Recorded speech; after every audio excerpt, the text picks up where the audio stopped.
ፍልፍል ሚድያ ኣብ ፖለቲካውን ማሕበራውን ጉዳይ ዝዳሎ ዕለታዊ ትሕዝቶ መደብና ሕጂ ጀሚሩ ኣሎ። ክሳብ ፍጻመ መደብና ምሳና ኾንኩም ክትከታተሉ ብኽብሪ ንዕድመኩም። ፍልፍል ሚድያ ናትኩም ምርጫ፣ ሼር፣ ላይክ፣ ሰብስክራይብ። ፍልፍል ሚድያ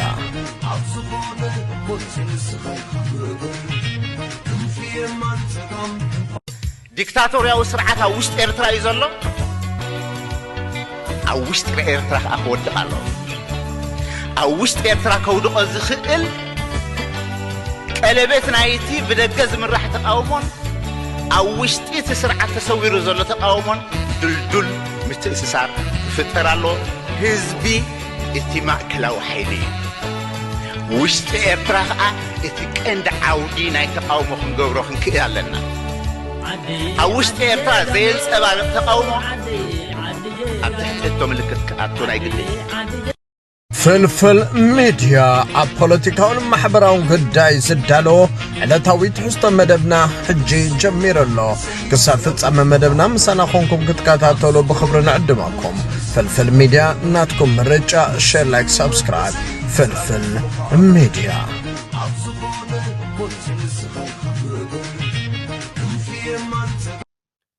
You know, Isaiah may believe that his family is going to take over.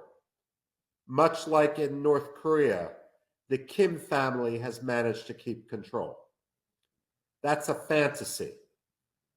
Abraham, his son, is not going to be able to consolidate power. He's not going to be able to win the support of the army.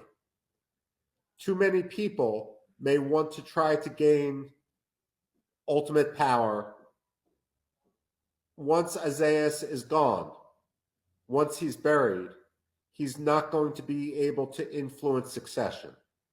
And simply because he may believe that he is God's gift to the world does not mean that the Eritrean people are going to want to continue with anyone in his family, especially because, as I've said, Isaiah's legacy will not be positive, and he will not be remembered well in history. One of the reasons why Isaiah will not be able to consolidate support for his family is because Eritrea, despite the frequent comparisons, is not North Korea. North Korea was able, while there's a North Korean diaspora in China, for example, perhaps in Russia, some defectors in South Korea, the North Korean diaspora has not been able to thrive in locations with freedom. China has a concerted interest in keeping North Korea the way it is. Eritreans, however, are in the United States. They're in Europe. They're across the Horn of Africa. They're in the Middle East. And there's no way that the Eritrean diaspora is going to be silenced the way the North Korean diaspora is. That is perhaps the key point as we look forward. Location is huge in this case. It means that it will be impossible to isolate Eritrea, and it will be impossible to prevent Eritrea from achieving what it is meant to achieve. There simply are too many people in the diaspora at this point. Imagine, right now, President Isaiah illegally seeks to impose and imposes a 2% tax, effectively on ethnicity. This isn't like the American bad policy, admittedly, of our own expatriate taxation. Because when people are no longer a citizen of Eritrea, this tax is still imposed. And if they do not pay this tax, their family pays the price. It's organized crime. It's not simply taxation. However, one of Eritrea's greatest, its greatest resources is, of course, its diaspora, is, of course, the remittances which pay.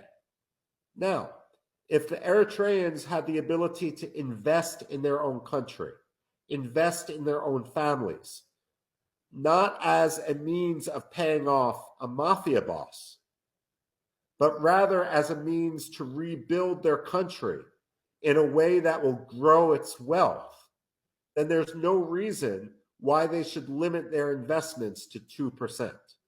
The fact of the matter is, with a transparent economy, with a free market, with a transparent rule of law, where everyone is equal under the law, with a concerted effort to punish and criminalize corruption, then Eritrea could truly grow rich.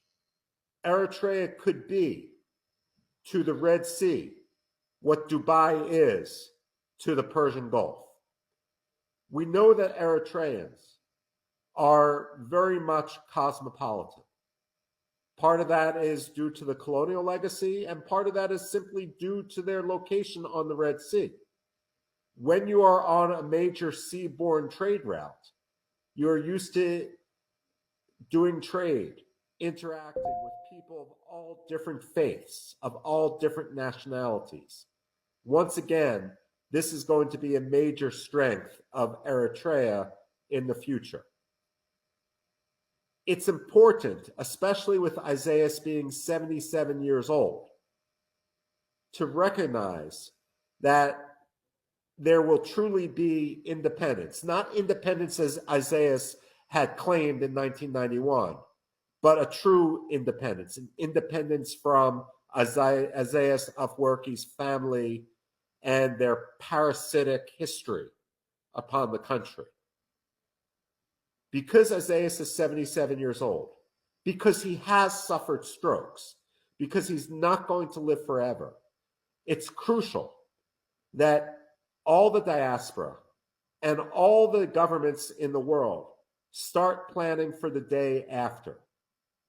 The biggest disaster that could befall Eritrea is if any of the countries with which Isaiah deals, be it economically, be it for the military base, decide that they are going to intercede and crush the Eritrean people's desire for freedom in order to maintain a lease over, for example, the Air Force Base, or to be able to maintain a contract. Therefore, what it's crucial to come to a consensus upon is that when Isaiah dies, Eritrea can maintain its neutrality. It's not going to be a pro-American state. It's not going to be a pro-Chinese state. It's not going to be pro-Ethiopia or pro-Russia.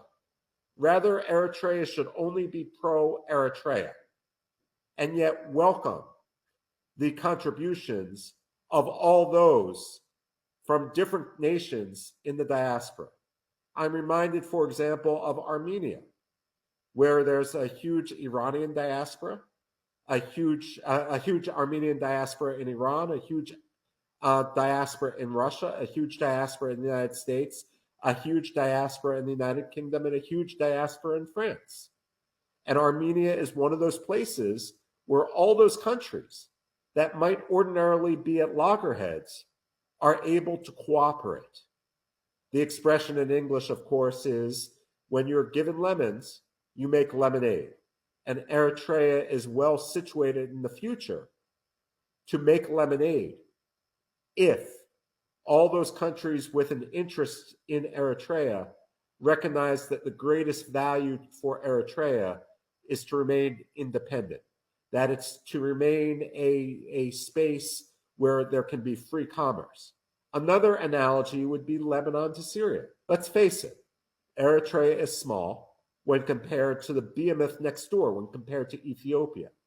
There's another analogy here between Lebanon and Syria. Lebanon is much smaller than Syria. And yet, because Lebanon is a maritime country, because Lebanon embraced mercantilism, because Lebanon wanted to trade with everyone, Lebanon, even though it still has corruption, it still has government dysfunction, even though it had the tragedy of the Civil War, Lebanon was able to provide a breathing space and not become like Syria. I would argue that Eritrea and Eritreans in their future should look at Lebanon as it was at its best, as perhaps a model which they could follow. And of course, when Lebanon descended into civil war, a lot of it was because of the diversity of the country. Eritrea has an advantage in this, in that it isn't beset by some of the same diversity, some of the same forces that tear Lebanon apart, even though, of course, Eritrea itself does have both sectarian and to some extent ethnic diversity. So what Eritrea's diaspora should do is try to extract pledges from major countries, major power centers, Washington, London, Rome, Moscow, Beijing, Addis Ababa. Make them pledge neutrality in the future of Eritrea. Let them agree that Eritrea is going to be able to choose a leadership and a system of leadership that the Eritrean people want. It's crucial that the opposition and the diaspora organize. Now, many Eritreans and many diplomats will say that the future of Eritrea is going to be decided internally, that those who are in exile shouldn't really have the same rights to talk about this. And you know what? That was the same debate that was had in Iraq. It's the same debate which is often had in Iran, was had in Russia, and so forth. The difference is that because Isaias has ruled Eritrea with an iron fist, because he has driven out so much talent, that the talent is often the intellectual ability to organize is outside the country. And therefore, it doesn't need to be an either or, but to talk about an Eritrea diaspora, cutting off the Eritrean diaspora from Eritrea itself is like cutting off the head from the heart. We need to understand in the international community that the Eritrean diaspora and Eritrea itself, those living inside, are going to play a joint role in rebuilding, revitalizing Eritrea as we work to the future. I truly wish that I could be with you today. Unfortunately, I am in Africa myself doing research for some other work. But I do look forward to the day when I can join you, not only in the United States, but when I can visit you in what is reputed to be one of the most beautiful cities in Africa, if not the world. I long for the day that I can visit you in a free Asmara, and I can make my first trip to Eritrea and witness the miracle which you will be undertaking, the Singapore of the Red Sea. With that, thank you. ፍልፍል ሚድያ ኣብ ፖለቲካውን ማሕበራውን ጉዳይ ዝዳሎ ዕለታዊ ትሕዝቶ መደብና ሕጂ ጀሚር ኣሎ ክሳብ ፍጻመ መደብና ምሳና ኮንኩም ክትከታተሉ ብኽብሪ ንዕድመኩም ፍልፍል ሚድያ ናትኩም ምርጫ ሼር ላይክ ሰብስክራይብ ፍልፍል ሚድያ